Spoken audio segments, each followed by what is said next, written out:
Welcome, kings and queens, to another episode of Unapologetic, your number one podcast. This is the show where kings and queens tell their legacies and on. So get ready for the gems to drop and pull up to the table because we're ready.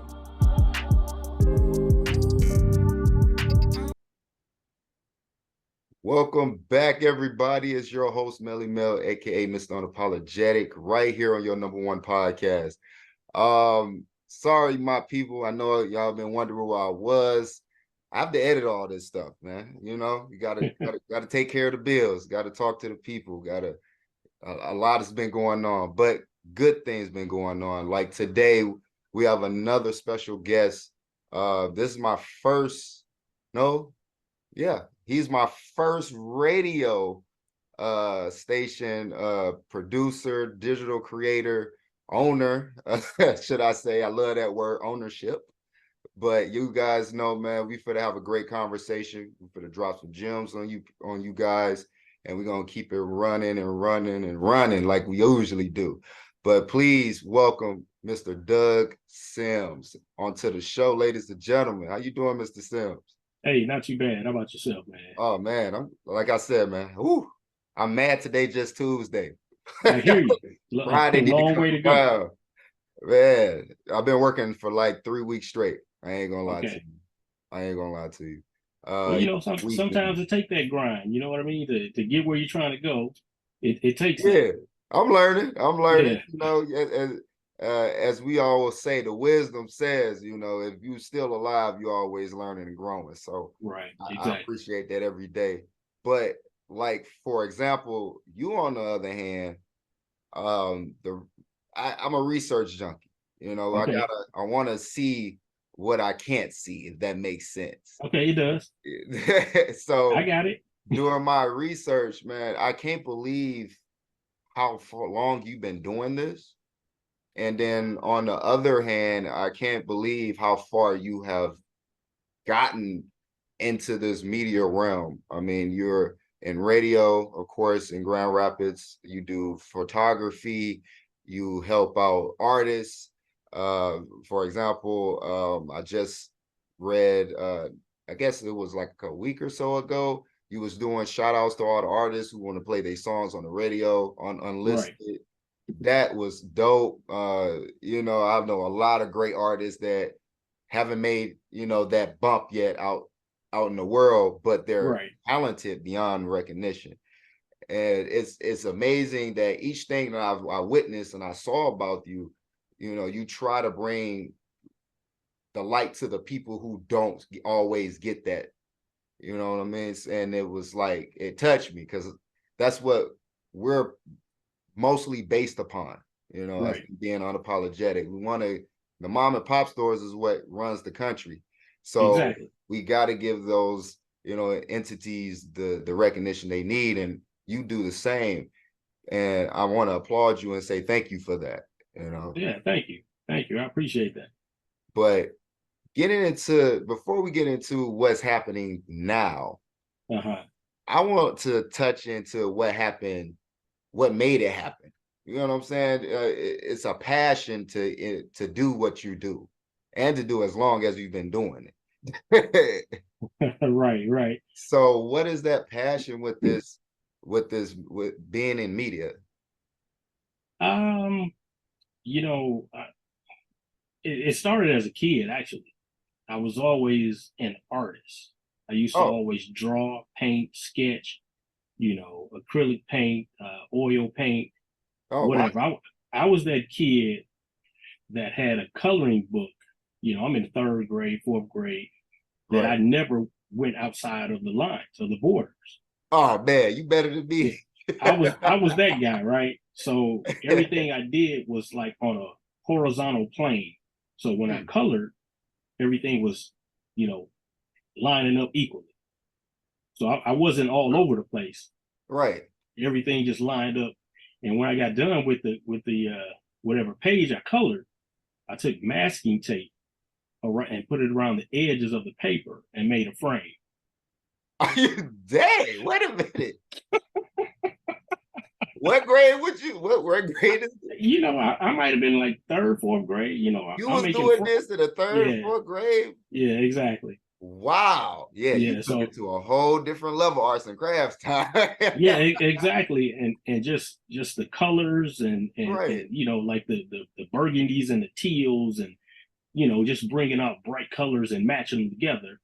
You know, so that was always kind of my thing, and I've always had you know, fast forward to high school, I was always in some kind of art class, Okay. always. So you know, I always took art, and you know, photography wise, my mother had a Canon AE1. She let me take it to school when I was 16. Oh, she So trusted you. yeah, for some reason she did. So so I took it to school when I was 16, and I was like, oh yeah, this is it right here. Right. So once I touched that camera and had to go at it, I was like, okay, this is, I want to try this out a little bit. Right. So, you know, by the time I graduated, well, once I graduated and went to the military first. Okay. And as soon as I got out of basic training and my AIT, advanced individual training, first thing I did was bought a camera. Hmm. So that And stuck with you since oh yeah, day one. yeah. Wow. So I Okay. always say I started when I was 16. Man, that's crazy. And so what did you like about being a photographer? Because there's different, people, artists is a great word to put it. So what type are you? Um, I guess I like to put art into my photography. So exactly. Wait a minute, wait. That hit so people. Y'all see it? Like what? so so when I first started, the first thing on my brain was, how can I change this picture? How can I make it look different? You know what I mean? Okay. Make it pop. So they're make yeah, well, make it pop, but how can I rearrange the photo? You know, Oh so yeah, you take it deep. before the big rave came with digital, when they had color Right. and black and white together. You know, like you might be in black and white, but your shirt would be red. Oh yeah, okay. Yeah. So before Okay. they started doing that, back in the 50s and stuff in advertising, what they would do, they would have two photos, right? One would be in color, the other would be in black and white. So What? they would take like a etch a sketch knife, right? Yeah. And cut out the piece that they wanted in color, and then they would place it on top of the black and white photo and Yeah. then reshoot it, right? Wow. See, I never knew Yeah. that. So way back Wow. then, that's how they got the color on top of a black and white Yeah. image. You know, they would cut it out precisely. Hmm. Without any So, type of machine, like special machinery and nothing like that. well, not at that time, because it was just, you know, it was just an overhead camera that looked down on the image. Right. So they would have the two images and then just take another photo of the photo. So if you look like old school Got you. magazines, magazine ads. So Yeah, it might yeah. be, you know, like a perfume ad. They want the bottle to be in color. You know what I mean? Right, right. It want the pop that yeah. Exactly. Okay. Okay. Exactly. Yeah. So what all things you add into like your pictures to make them, you know? Well, I mean, I guess the art wise, I look at the composition, Okay. you know, and whatever's in the background, you know, if it's in the woods or whatever, how can I make those woods stand out along with the person if I'm shooting a Mm, person? right, So right, I just try to add a little artistic flair to it instead of it just being a photo. right. I want the whole image to stand out. Dang, You know what I mean? But that you makes know, sense. a lot of that comes in training. So as I said, I was in the military. So Right. my second duty station was in Germany, and no more than 50 yards from my barracks, there was a photo studio and a lab. So That's crazy. that's crazy. So I was in that photo studio and lab almost every day. Dang. Yeah, almost every day that I could. You know, Right. I'm processing film, developing film, so forth and so on. Okay. So the love just grew and grew and grew. So I went all over while I was in Germany. I mean, London, Paris, wherever. I had the camera with me. So Wow, man. Yeah, yeah, yeah. So by the time I got back to the States, Fort Yeah. Hood, once I got out of Fort Hood, I ended up staying in Texas. I moved to Dallas to go to an art college. That makes And sense. and the digital stuff was just coming in at that particular time, back in the early 90s. Okay. Yeah, early 90s. So 90, 94, 93, 94, Okay. digital was just starting to come into play for real. I'm still a kid, yeah. Yeah. All right. Yeah, look, Man, I'm younger than you. I'm older than you think, but man, you younger. don't look it though, man. Yeah, Hey, yeah, look yeah, good, man. I like yeah. it. So it's to me it's all about art. I try to put art into it, and I just look Good. at stuff a little differently because I mean everything I see for the most point I can look at it artistically. I mean I'm looking at the seat covers that's right behind you. It look like a tiger Oh yeah, or that's the maybe lion. yeah the lion rather the lion. That's Yeah. what I meant. So Unapologetic. I Yeah. can see all that, and I'm one of those people that can see images in carpets and clouds and stuff like that. Oh wow. Yeah, so So it's you're just very God, what is like your imagination just rapidly tries to create an image out of just anything. yeah, yeah, pretty much. I just see. I'm not saying I see it all the time, but a lot of Right. times I do see imagery in other things. That's amazing. Yeah. I need to get like that. Yeah. I be writing stuff down, looking under the stars, talking to my kids, man. I be trying to pick every brain I can. Right. Right. Advance, but each artist is different. That's what I'm learning. Like everybody got their own creative style. Everybody got their own way of putting pieces together. And when I Right. see your photos, especially I like the professional photos you do for businesses. Yes, Those sir. are those are great. Thank you. So I was gonna hit you up very Okay. soon as I get myself together. You get what Okay. I'm saying? Okay. Because I need to look magnificent too. Okay. Okay. But the photos, I love how you, like you said, you make it the whole photo pop. You make Right. everything stand out, and you see that even in the how can I put it, like face to face images that I see even on social media, Hmm. they stand out. The skin tone, the colors. It's like, man, what is he using?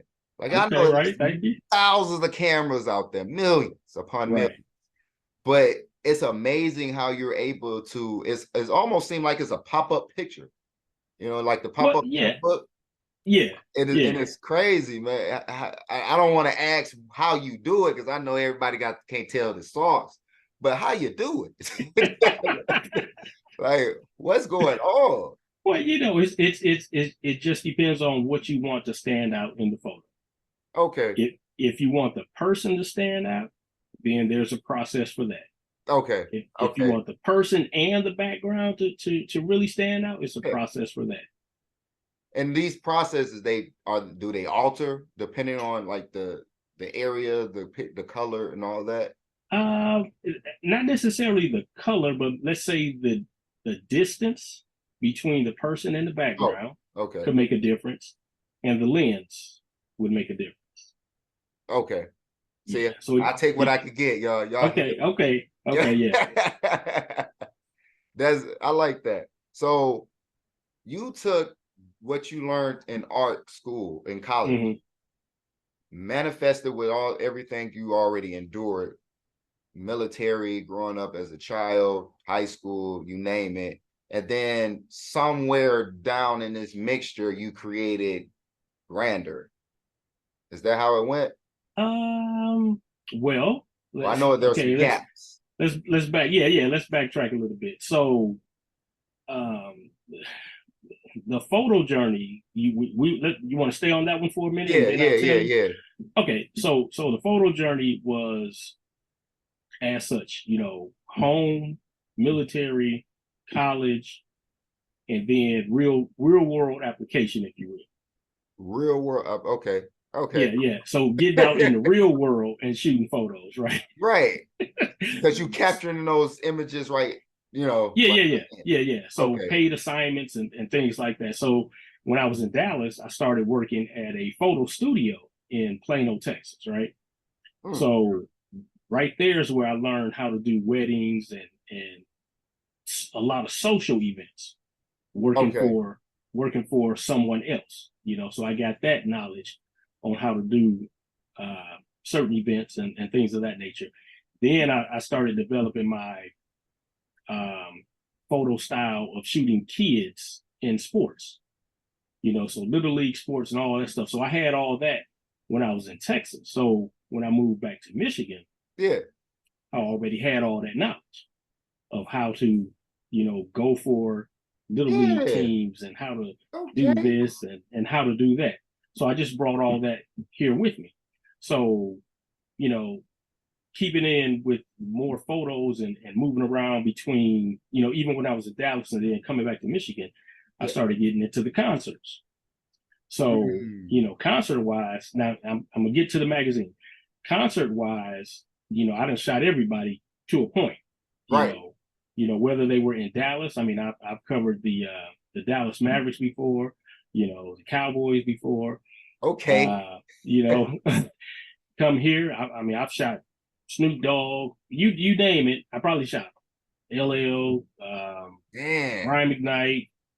You Shout out know, to all the legends, yeah, man. you can go to all of them. You Yeah. know, Jagged Edge, some Wu Tang. Look, I got some Wu Oh Tang man, he right said here. the Wu-Tang. Look, Right. I look, see him in look. the back. I got some Wu Tang. Man. Where you at? Over here? Over there? Yeah, he over here. I see him. Yeah, yeah, yeah. And then I got my main guy Rakim on the other side. The GOAT. The One of my GOAT. All